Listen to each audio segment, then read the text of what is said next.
Everyone talks about how to get ahead of 99% of people, but nobody shows you how they did it. So for 48 days straight, I documented every single minute of my day, every single meal, every workout, every learning session, and calculated my improvements to find out if it's possible to get to the top 1% in such a fast time. We're going to divide this video into health, wealth, love, and happiness. Love being relationships.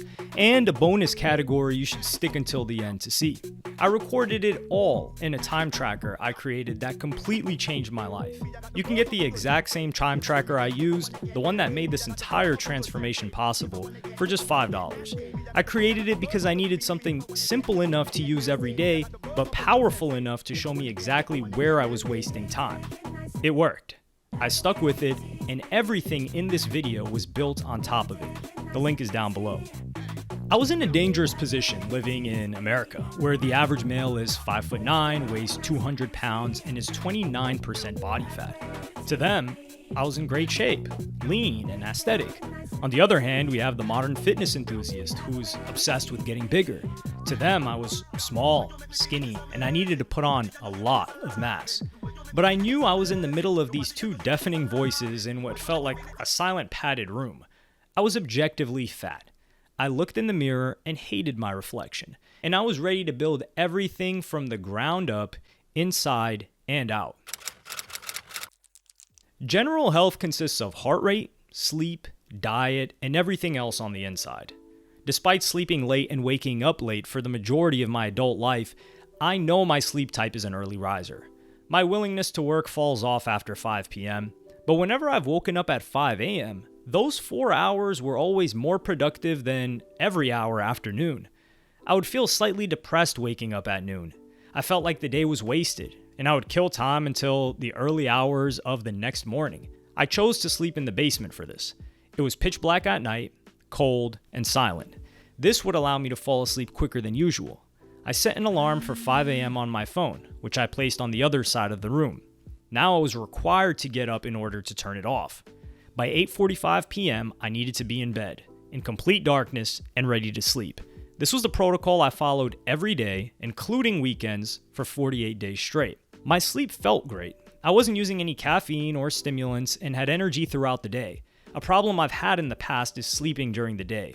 A 2-hour nap. That would result in me staying up late and waking up late the next day. I've been on and off this cycle for years, but this routine ended that. I felt no fatigue the entire day, no sleepiness, no drowsiness, and this was without any caffeine or stimulant. This was how I felt, but I tracked this all with an Oura ring. To track general health, it's best we go by sleep score, readiness score, and average resting heart rate. I've never been the person that obsesses over sleep scores. I've had an Oura ring for 6 years now, and my scores have never been consistent, ranging anywhere between 50 and 75, with the rare 80 here and there. I plotted my Oura ring data for my sleep scores during this time period, and you can see how consistent it was. This graph was my readiness score plotted over time. This score takes into account everything: heart rate, sleep, recent activity, stress levels and workouts, heart rate variability, body temperature, and recovery index, which is how quickly my heart rate settled during sleep. This is a graph of my sleep data, both deep sleep and REM sleep plotted alongside each other. REM sleep is when your brain is the most active. It's tied to dreaming, memory, and emotional processing. Deep sleep is when the body physically recovers, muscles repair, and energy is restored. On February 14th, I had my longest workout, which we'll get into soon, of the entire challenge. So it makes sense that I got the largest gap between REM sleep and deep sleep. I needed to recover. All I know is that my sleep felt amazing, and I was full of energy every morning, and this correlated with my sleep and readiness scores. There were days where I got more REM sleep than deep sleep, and vice versa. This didn't have any noticeable effect on me, but I wanted to show the data anyway. This is a chart for the average US male resting heart rate by age range. I started off with an average resting heart rate of 58 beats per minute, or BPM. This placed me at slightly above average. My average heart rate started declining rapidly when I began running. It continued to decrease for the remaining 48 days despite a running injury preventing me from continuing, which I'll cover soon in a separate section. At the end, I was averaging a resting heart rate of 44 BPM, which comfortably put me in the top 1%. My goal was to get to the top 1% of body fat percentage. In order to do that, I would need to lose a significant amount of fat in a short period of time. But I also wanted to gain muscle, which many people say is not possible. I don't like the word impossible. What I would attempt is a recomposition, also known as recomp. I would aim to lose fat and gain muscle at the same time, but to the extreme. For this section only, in full transparency, the timeline was actually 53 days. I started tracking my time on January 13th on the spreadsheet, but I started tracking my calories on January 8th. However, I didn't begin working out until the 13th. I started with a DEXA scan, which is a scan that breaks your body down into bone, fat, and lean tissue. It shows you exactly how much muscle you have, where your fat is stored, and how dense your bones are. My stats starting out were as follows: 150 pounds, 22% body fat, with 112 pounds of lean mass. For my age group and country, a top 1% in terms of body fat would be around 10%. And for the 0.5% or likely 6 to 8%, this wasn't going to be easy. I needed to lose a lot of fat in a short time. I logged every meal on the app, took photos of most of the meals, recorded and logged every workout, and got a coach. The coach told me exactly what I needed to hear, and I was sold. I bought his program and then bought the upsell to get his personal coaching, which came with feedback on my workouts to make sure I was reaching muscle failure. This was invaluable because if I wasn't pushing the workouts hard enough, I knew I wouldn't grow muscle. This is called high intensity training, or HIIT, which would allow me to have only 2 weight training sessions a week that each lasted under 40 minutes. As for diet, I came to the conclusion that the only way to achieve this goal would be a high protein diet with low carbs and a significant caloric deficit. High protein helps preserve and build muscle while you lose fat. Low carbohydrates and a large calorie deficit force your body to burn stored fat for energy, which is the fastest way to drop body fat. Over the span of 48 days, I averaged 1,100 calories a day with 150 grams of protein. I would begin every day by weighing myself at the exact same time, 5 a.m. The weight started falling off quickly, then stalled. Some days I gained weight, and I wasn't sure if it was muscle or not. I was in a major caloric deficit and was tracking every morsel of food. There was no way I wasn't losing fat. Every morning, on the short, pitch-black walk upstairs to the scale, I would feel my love handles and they kept thinning, even when the scale didn't change. On March 3rd, I took my DEXA scan in Los Angeles, and these were the results: 140.4 pounds, 115.2 pounds of lean muscle, so I gained over 3 pounds of muscle, and 13.8% body fat. I was shocked that I was above 12% body fat. I didn't take a photo the day of the scan, but I have a short video clip of me in Shanghai, China, a couple of days later. According to the video in the beginning of this section, I would be in the top 5% of body fat, but that's for individuals that took a DEXA scan. My other metrics were as follows. My visceral fat, the fat between the organs, was 0.1 pounds, placing me in lower than 1%. All this progress didn't happen because I worked harder than anyone else. It happened because I stopped guessing and started tracking. Just imagine waking up every day with structure instead of stress and uncertainty. And that's what this time tracker gave me. And it's just $5. The link is down below. For my diet, I only had salmon, tuna, chicken, steak, egg whites, Greek yogurt, turkey bacon, and a protein bar or a protein shake. That was all I ate. No vegetables, no candy, no chocolate, no bread, no rice. None of that. I filmed every gym session and workout for the entire 48 days. In total, I did 22 strength training workouts. I used the same machines for the entire duration of the challenge. My intention with every workout was to focus and build the mind-muscle connection, so make sure I was contracting the muscle the entire time, using the muscle to move the weight, neither momentum nor any surrounding muscles. Training until muscle failure. The coach helped me with this. I needed to push each workout until muscle failure, which is more difficult than it sounds. The coach would review my early workouts to make sure I was training until failure. Fortunately, I picked up on this quickly, and within the first 2 workout reviews, he said I knew what I was doing. I would always do a drop set to guarantee failure. A drop set is lowering the weight of the machine immediately after what I believed was muscle failure, and then keep going until I fail again. If I felt like I had left any effort on the table, I would opt for a second set with 1 minute rest. This rarely ever happened. I attempted to progressive overload each session, gradually increasing the difficulty of the workouts by adding heavier weight, so my muscles were forced to grow stronger and adapt. The workouts were not supposed to get easier. For the above reasons, I never tracked repetitions. The only thing that mattered was my time under tension. How long was I contracting my muscle against the force of the weight? When that became too long, over 2 minutes, my coach would recommend I increase the weight to assure I reached muscle failure between 60 and 90 seconds. I would not have gotten the results I did without this feedback. To me, the workouts were the same level of difficulty, but a different kind of difficulty. When I was able to lift the weight for over 90 seconds, it was more endurance-based.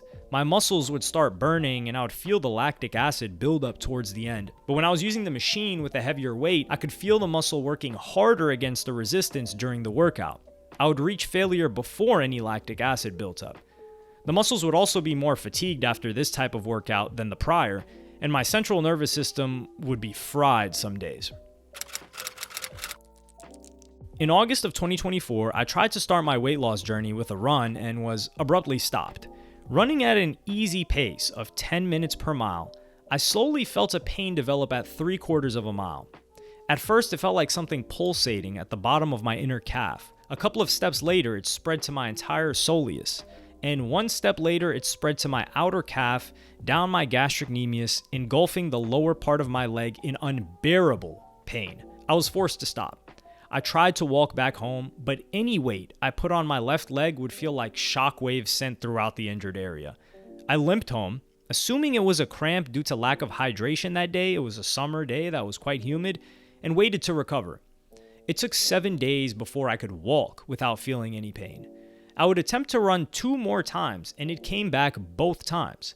I visited a doctor at one of the best hospitals overseas and got prescribed a plan.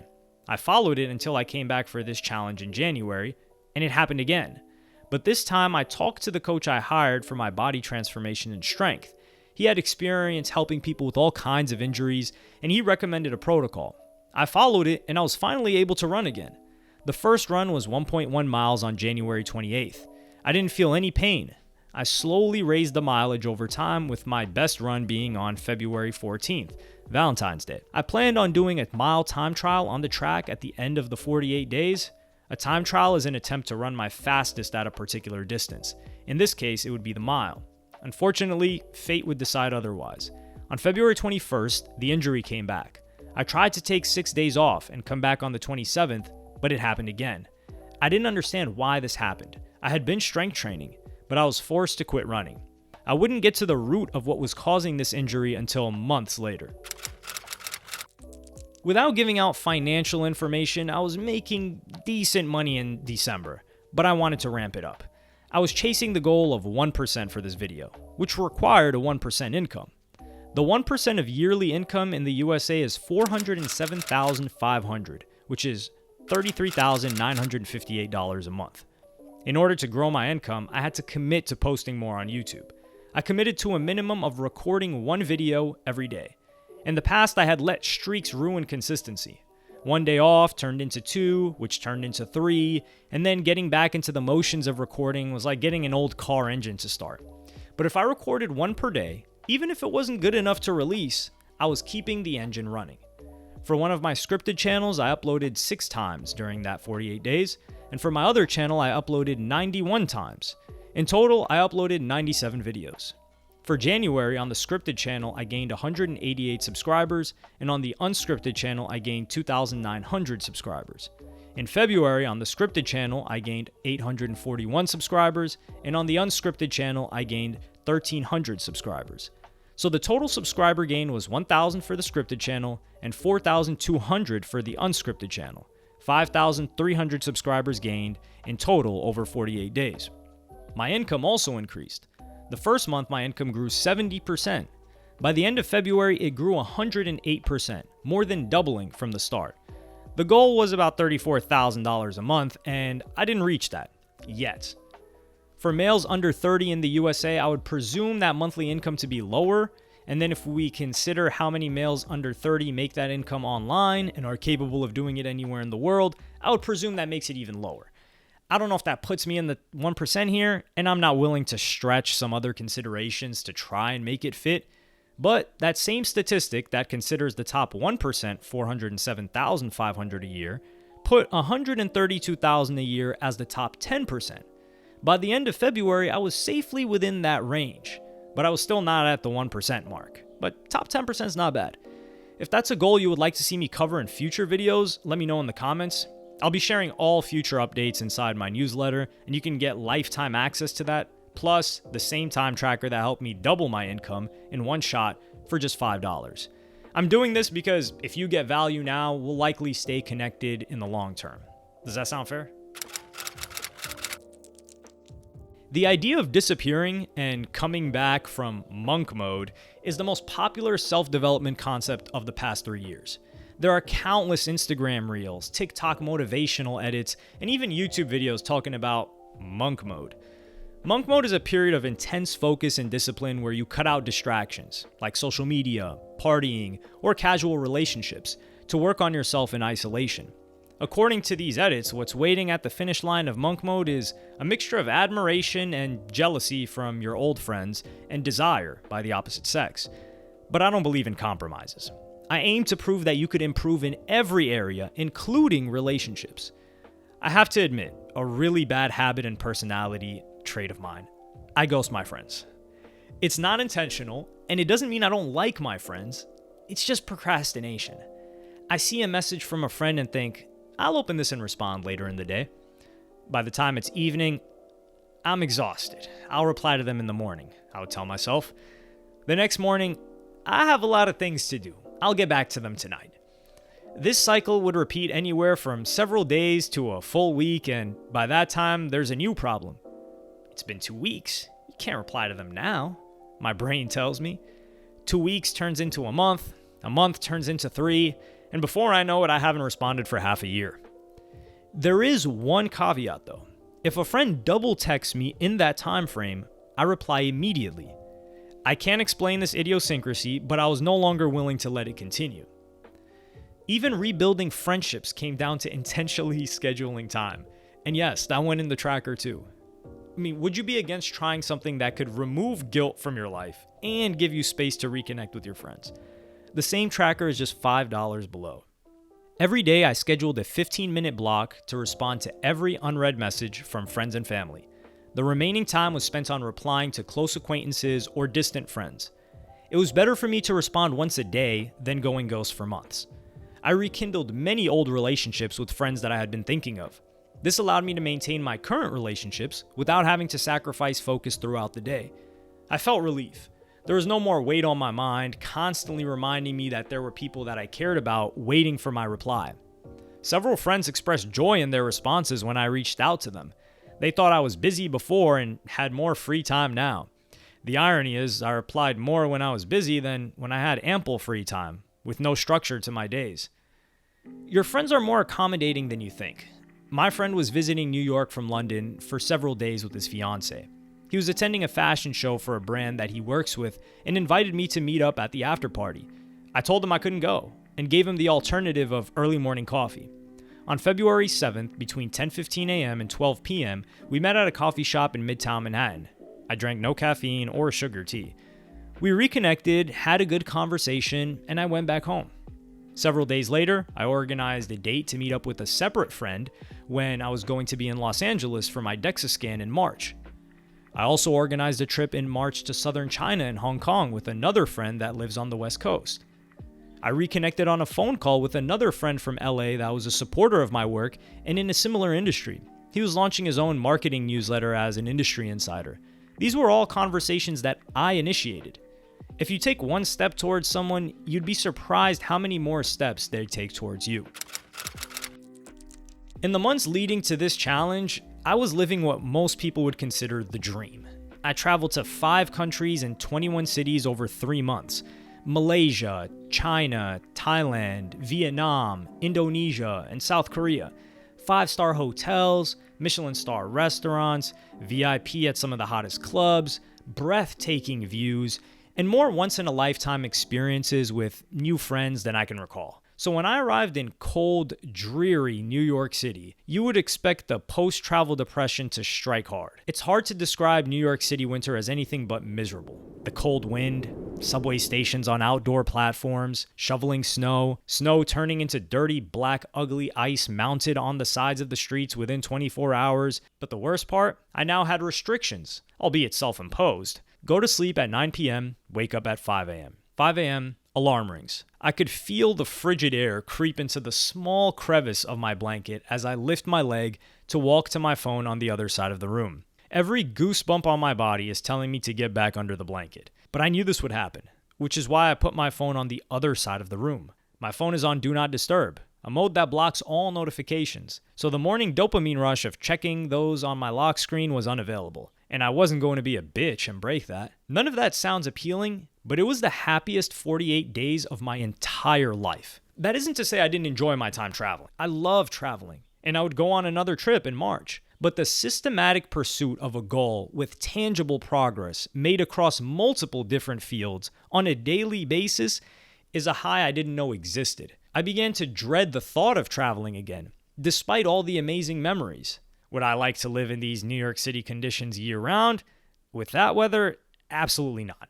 But this felt like when Christian Bale had visited the mountains of Nepal to train with Ra's al Ghul for 7 years before returning as a completely new man to Gotham. In my case, New York City was Nepal, and I was training in the cold, snowy, lonely months of winter to return to the beautiful people and places the world had to offer in the summer. Jerry Seinfeld had popularized the calendar method, crossing out a big red X on every day that he wrote jokes. This was what each day felt like to me, except it wasn't a joke. It was feeling the fat slowly melt off my love handles every morning, looking at my macronutrient goal hit every evening, and seeing the monthly income on my dashboard grow daily. The aim was to gain muscle, but it felt like my brain had doubled in size. I love, and I mean I love, candy, sweets, chocolate, cake, pies. I love potatoes, sandwiches, burgers, pancakes. And when the dopamine rush from these things was removed, the dopamine rush of a protein bar, workout, phone call with a friend, and reading were all amplified. Placing a check mark on the open boxes of my daily task list and seeing that accumulate day after day was my new dose of dopamine. My new thrill was creating a longer streak for journaling, reading, writing, and studying than I had ever done in my entire life. Throughout this entire challenge, I realized the one thing that brought me joy in life: progress. I enjoy being terrible at something, struggling to progress for a bit, then hitting that breakthrough and speeding up. I'm overjoyed when I accomplish a goal that other people are shocked I was able to manage with my schedule. This life of structure provided for consistent happiness because there wasn't the lingering guilt that came from chasing quick dopamine. It may feel amazing in the moment when you choose to eat that strawberry shortcake when you're trying to lose weight, but the self-hate and guilt that comes after counterbalances any enjoyment. The difference here is there is no guilt. Nobody's ever regretted a workout, eating clean, or studying more. This program had a higher upside with nearly zero downside. Antes de este compromiso, no podía decir nada en español. Y después de unos meses, menos de 2 meses, tengo fluencia en español. A veces no estoy nativo de español, pero I know how to speak. Before this commitment, I couldn't speak any Spanish. Not any more than the average American who was forced to study it from middle school to high school, even taking AP Spanish as a senior. I came out of all of that with nothing. I've wanted to pick up Spanish for at least 2 years. I watched tons of videos, and I tried to commit in the beginning of 2024. I bought the book Madrigal's Magic Guide to Spanish, which is a great book, but I was inconsistent. After February of 2024, I had quit altogether. But this year was going to be different. Similar to my fitness goal, I paid an expert who had been learning languages for decades for an hour of his time. I asked him to help me design a study plan tailored to me, and he said all I needed was 30 minutes a day of intense focused studying. I trusted the plan for a month, and I slowly realized this wasn't ideal for me. This teacher's plan was reading only. I wanted to have conversations. So I began searching for an alternative. I found another teacher. His method was new, and I had never seen anything like it, but it made sense to me. It was the same as HIIT training for the body, but for languages. He was fluent in many languages at a young age, so I trusted his results. You only need 30 minutes a day of intense practice, he told me. He emphasized the intense. And that's what I did. My first teacher wasn't wrong, and I have immense levels of respect and admiration for him. It just didn't fit with the rest of my schedule. His method has worked for hundreds of other people, but they were on a longer timeline and wanted a more enjoyable means of practicing. The truth is, I didn't make massive progress every day, but I saw it stacking. Imagine being able to look back on just 48 days and see how you grew. That's what this gave me. It's not complicated. It's not overwhelming.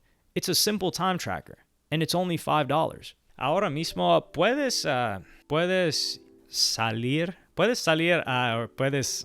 ir al último sección del video. Ahora mismo yo creo que dejar esta parte en el video porque sé que hay alguien, hay algunas personas que piensan, él no sabe español, él memoriza algunas frases o oraciones para decirlos en el video, y entiendo que hay personas that do that, lo hizo, pero si hubiera tenido más tiempo, habría grabado todo de este video en español.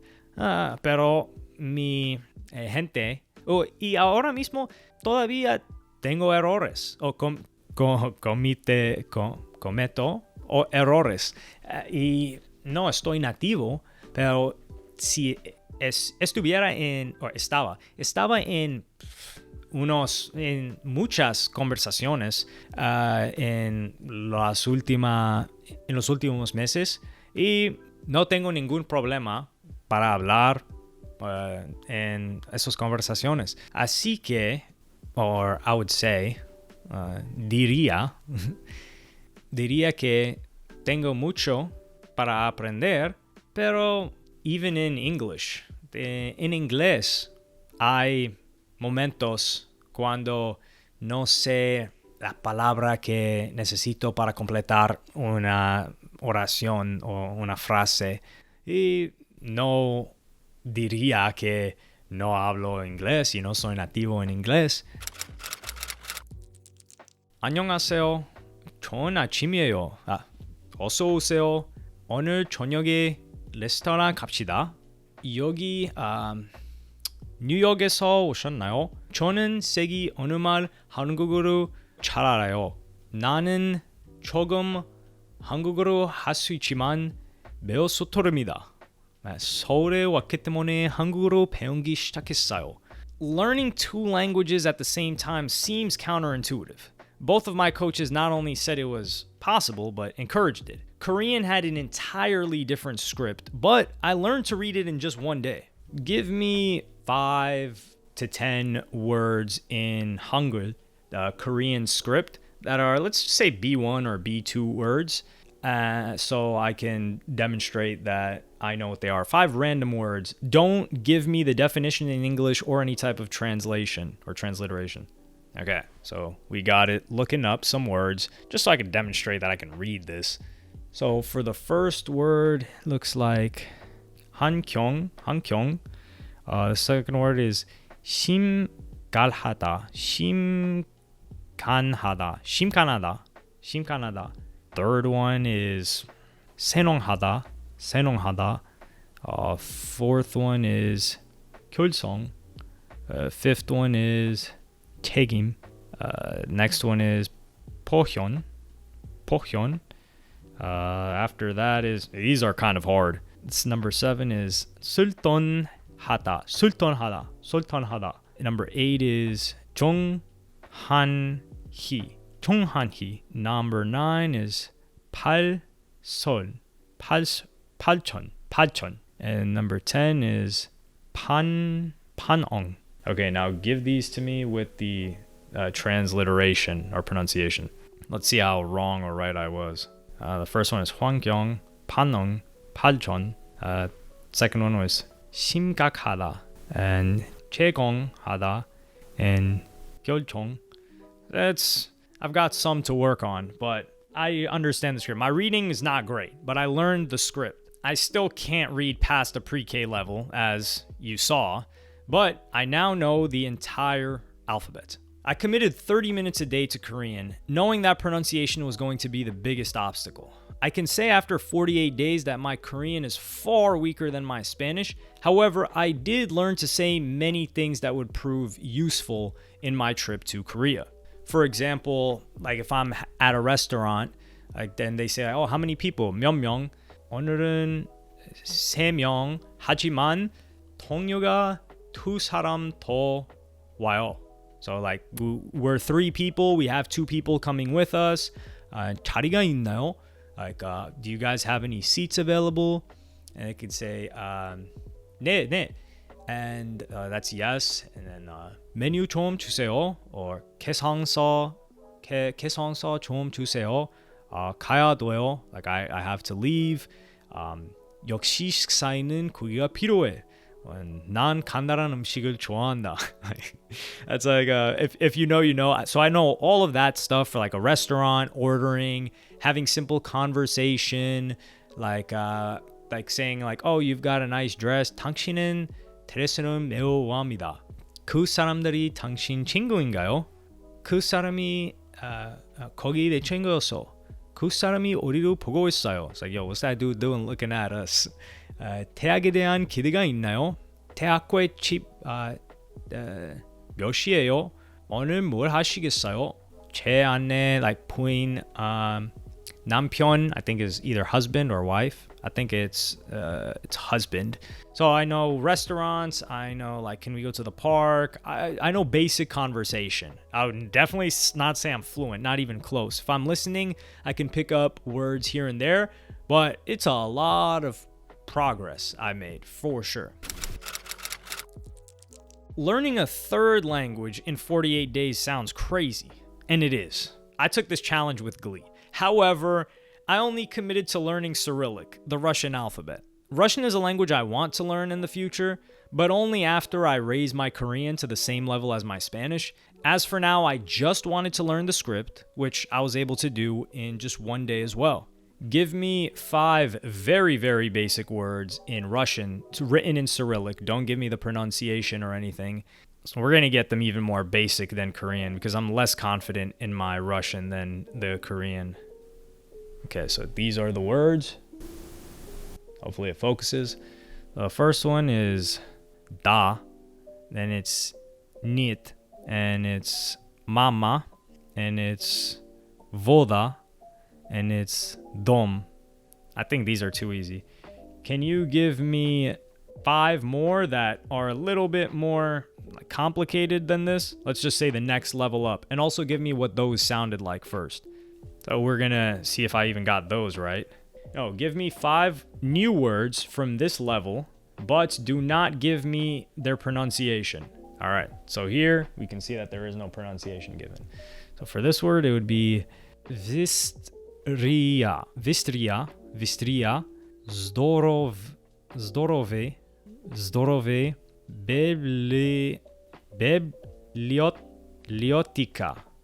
bibliotica, compania,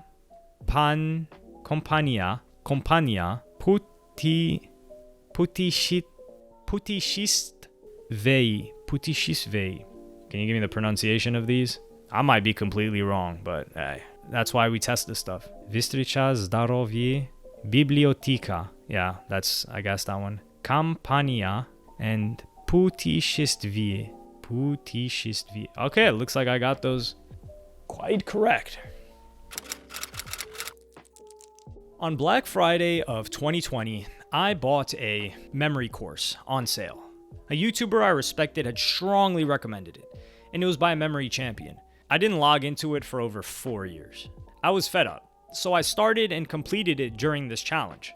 I used the tactics from this course to memorize the alphabet in Cyrillic and Korean in one day. This would prove invaluable as I continued to learn languages. I memorized the names of every president backwards, forwards, and can name any of them by number. Give me 5 random numbers between 1 and 45. We've got 46 and 47 now too, but yeah. So We're getting a random number generator. So 7 is Jackson. Almost got that wrong. 22 should be, I may get one of these wrong, but 22 should be Grover Cleveland. 31 should be Hoover. I think 31 is Hoover, unless I'm mistaken. It's either, I think it's Hoover.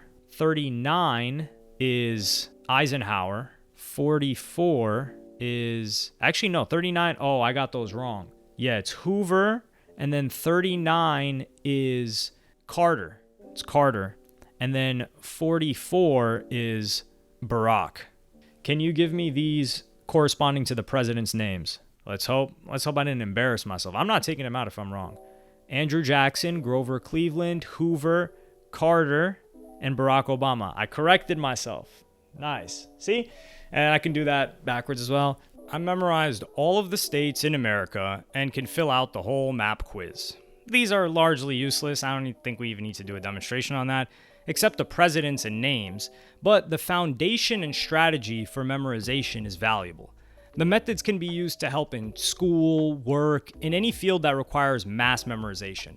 I still need to practice to get to the higher levels, like memorizing a deck of cards quickly. A person's name is to that person the sweetest sound in any language. That is a quote from Dale Carnegie's classic book, How to Win Friends and Influence People. We've all forgotten the names of people we're introduced to, and I'm no stranger to that. Before I learned how to memorize names, if I were introduced to 5 people at once, I would at best remember 2. By the end of the night, I'd remember 1. Now, I would remember all of them at the end of the night, and most of them wouldn't even remember my name. The most important impression is the first, and there's no better first impression than remembering someone's name. The average American finishes 4 books a year. The biggest changes in my life have always happened when I was reading consistently. That was a habit I let go of years ago. Every time I tried to come back to it, I would commit too much time per day to reading. I tried speed reading, all of the hacks, but I gave myself an easy goal this time. Read at least 4 pages a day. After this challenge, I had completed 4 books and read over 855 pages. That should have taken me 214 days at the rate of 4 pages a day. The 4 pages a day was the non-negotiable standard, and there were a couple of days where I only read 4 pages due to my day being filled with many other tasks, or choosing to opt for more leisure time on weekends. I would set a 15-minute timer for most reading sessions. When the timer rang, I often found myself turning it off and continuing to read for another 5 to 10 minutes. I was already immersed and didn't want to interrupt the flow I had. But there's a reason for that. I was intentional with my book selection. I read books on storytelling, language, talent, and the last leaned more towards life philosophy, discipline. Every book felt actionable, which made it exciting to read. I could implement the new information right away, which reinforced what I was reading. One of the difficulties I've had in the past is quickly forgetting what I read, regardless of how many notes I took. I was now internalizing these concepts with ease. If you're interested in the books I read, click on the first link in the description. For only $5, you'll get the book list, time tracker, and lifetime access to my newsletter. I felt like Leonardo DiCaprio in the movie Catch Me If You Can.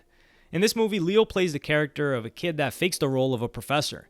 He reads 1 chapter ahead of the class on each day, shows up, teaches them, and dismisses the class.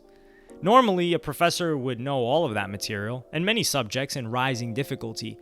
We tend to think the same, that we need to read everything before implementing.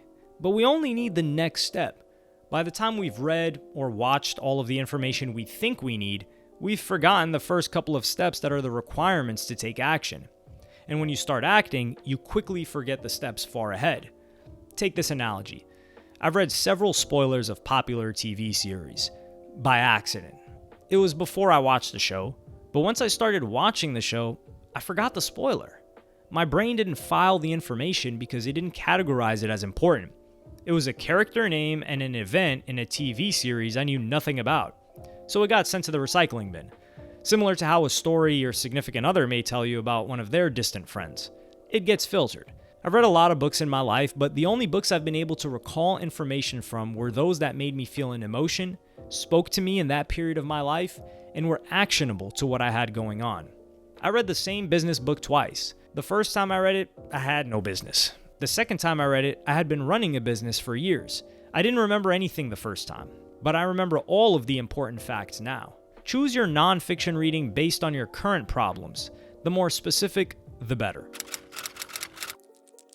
When I set my number one goal at the beginning of the year to become a better writer, I knew I needed to dedicate time daily to writing. I wrote for a minimum of 30 minutes a day and made a separate commitment to writing 3 tweets daily, one on each account. And despite getting some big tweets on one account, it didn't provide much value for the amount of time it took, nor was it as fulfilling as writing, editing, and completing a newsletter article. So I'm going to make the adjustment to just focus on writing newsletters or blog posts and then condensing those into tweets or tweet threads. I wrote 5 newsletter articles for this channel that amounted to 24,283 words, and 6 YouTube scripts for one of my channels that amounted to 27,321 words, so 51,604 words in total. It's difficult to judge how much better my writing got other than YouTube views on scripts. This is not the same as nonfiction writing, where someone is meant to read your writing as text, not listen to it with visuals. That's why I'll continue to post on just one X Twitter account and not mention it here, because I'll calculate the growth of that via the increase in followers and engagement without compromising my writing style or the following that I'm aiming to grow. I journal daily, which was a habit I failed to develop for years.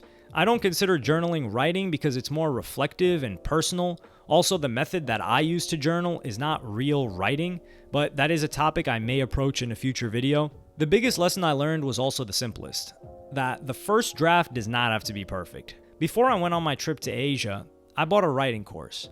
I started it, but put it on hold until I came back to New York in December and began this challenge. In the writing course, he taught us that the majority of writing is rewriting, and had us dedicate time to rereading and editing our newsletter entries. There wasn't a single draft that I thought was perfect when I reviewed it the second time. However, for years, I wrote the scripts for YouTube videos in one sitting and never revised them. I felt a mental pressure to get the script right the first time, which made me more likely to procrastinate. There are many successful videos that took me weeks to start writing, despite knowing beforehand that they were banger ideas. Now, when I know that I'm going to review my first draft, I start effortlessly. It feels like somebody used the flute on Snorlax in Pokemon Yellow, allowing my ideas to flow onto the document. I set a timer, write, and when it rings, I stop and come back to it the next session. After I'm done writing the draft, I edit until it's ready to publish. I'm not in the 1% of writers.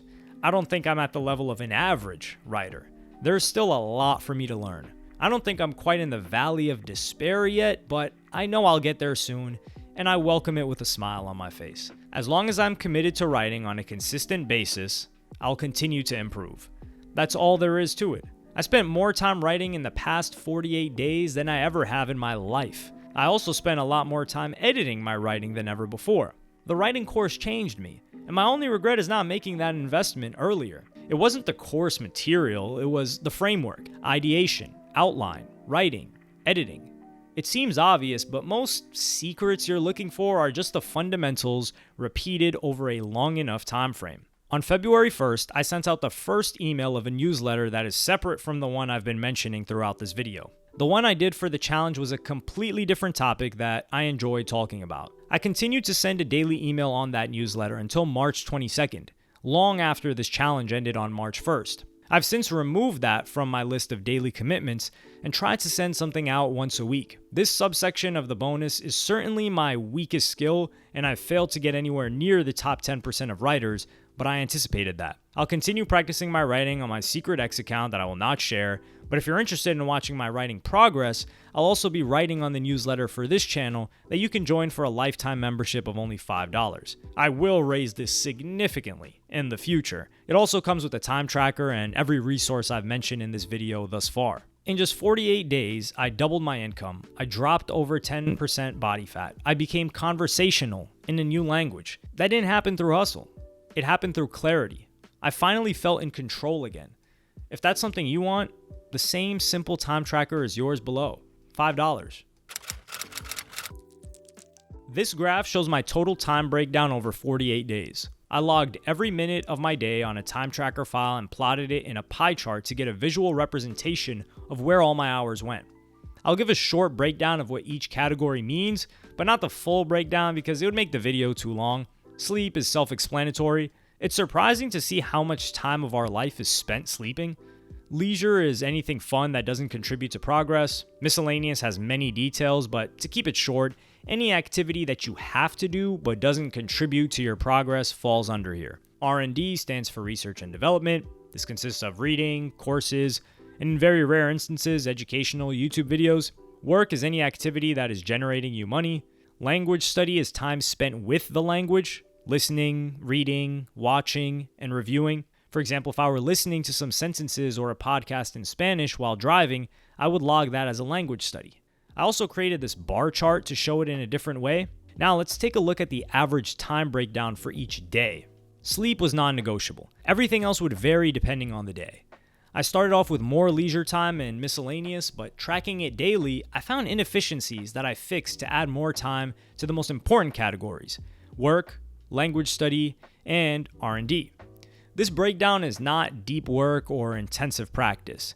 You need far less effort than you think to reach your goals. I can go into this in depth in a future video if you'd like. I thought most people would only be interested in the results. If you'd like to see a video like that next, give me a like and comment time breakdown, and I can explain my categorization.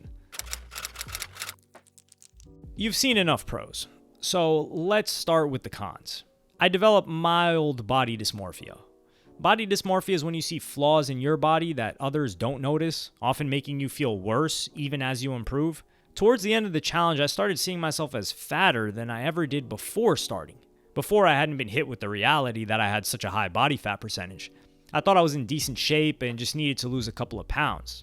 But once I saw how my body looked after I shed the weight, I was terrified of going back. I also experienced constipation for the first time in my life. I've had very mild constipation in the past, maybe once or twice in my life. Never enough that I needed a laxative. But this was unbearable. I would go to the bathroom once a week, maximum. It was painful, but manageable. I have quite a high pain tolerance, so I never addressed it. Until February 24th. I was on the toilet between 1:30 and 2:05 p.m. I know, too much information. A total of 35 minutes in agonizing pain. It was indescribable. I was sweating, panting, struggling. My vision was blurred. Is this what giving birth feels like? I told myself. That was my breaking point. After our consulting session with ChatGPT, I had to introduce fibers into my diet. The next morning, February 25th at 8:40 a.m., I took my mom grocery shopping to get some vegetables, some verduras. I didn't want to raise my calories by much, so I started eating some lettuce and steamed broccoli every day, which did the job. I experienced painful constipation for weeks before I chose to fix this problem. I experienced procrastination for years before I chose to fix the problem. I'm sure you've experienced something that's causing you pain, and I'm telling you to address it now. The biggest pro was the feeling that I finally had a map. There's no guarantee when I was going to get to the treasure, but every day I woke up and knew exactly what I needed to do to move closer to the X. There were days when it's storming and I had to run more errands than usual, or a short emergency came up, and there were other days where it felt like the ocean was thrusting me towards the treasure. This can be interpreted as a con, but I felt guilt-tripped or discouraged by some friends. This came in two forms. You're skinny, you need to gain weight. There's no way you're dieting. Just one cheat meal, bro. This came from friends and family who believed that looking more muscular and larger was better than thin and lean. Some of these friends still believe that you needed to bulk and then cut. I don't blame them for this. They're operating in what they believe is best for me, but I don't allow my goals to get hijacked by other people. I knew I was fat. I knew what I could look like, and I was determined to get there. This one was more common, and it was friends who could not believe that I was going to sleep at 9 p.m. This is difficult to get used to.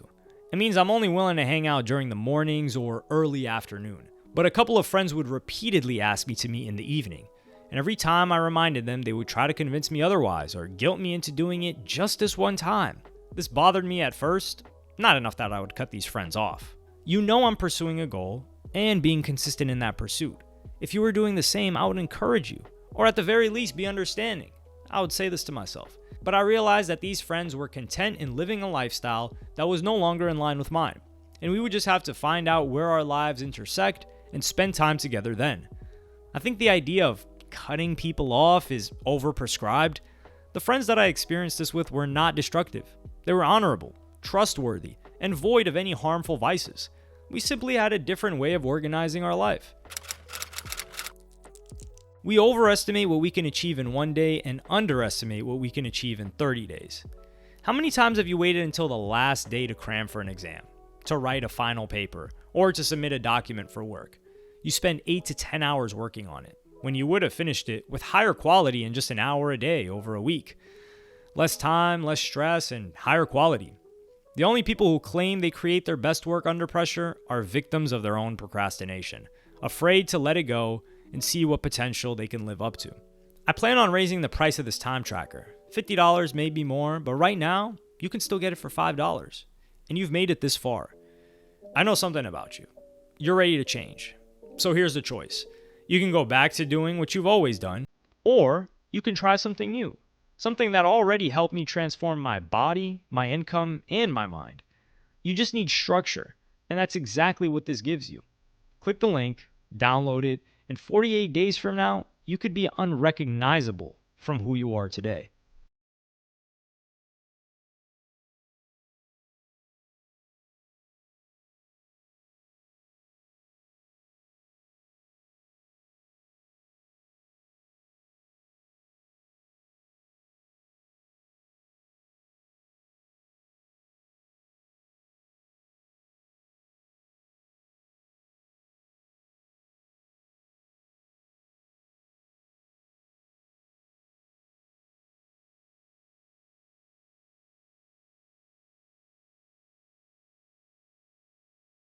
This is a little unscripted part I just wanted to add to the video. As you're seeing here, the first page is the first ever drawing that I ever did. So after I completed the writing course and the memory course, I decided to just add a new course. This was towards the end of the challenge, maybe in the latter, like the late 5 to 7 days.